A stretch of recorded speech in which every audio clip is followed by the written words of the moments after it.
One more mini vlog అయితే చూసేయండి. ఈరోజు వ్లాగ్ని పూజతో అయితే స్టార్ట్ చేశాను. సో ఇంట్లో ఈ విధంగా పూజ అంతా కూడా కంప్లీట్ చేసుకున్న తర్వాత ధన్వికి లంచ్ బ్యాగ్ అలాగే బ్రేక్ఫాస్ట్ అంతా కూడా ప్రిపేర్ చేసేసాను.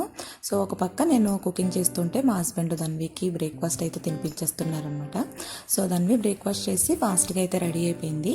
అంటే ధన్వి స్కూల్లో శారదా పూజ ఉందండి. సో ఎగ్జామ్స్ ముందు శారదా పూజ అయితే కండక్ట్ చేస్తారు స్కూల్లోని.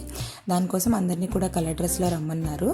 సో ఇక్కడ ధన్వి రెడీ అయిపోయి దాని లంచ్ బ్యాగ్ అది కూడా అంతా ప్యాక్ చేసేసుకొని రెడీగా ఉంది.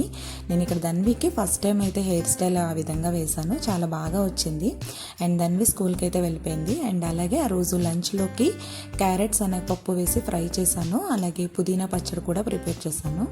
సో హ్యాపీగా నా లంచ్ కూడా ఈ విధంగా అయితే కంప్లీట్ అయిపోయింది. 3:45 అయిపోయింది. ఈ లోపే ధన్వి కూడా స్కూల్ నుండి వచ్చేసింది. వచ్చిన తర్వాత స్ట్రాబెర్రీస్ అయితే దానికి ఇచ్చానమాట. And night డిన్నర్లోకి rava dosa prepare చేశాను. That's for today vlog. Video నచ్చితే లైక్ చేయండి.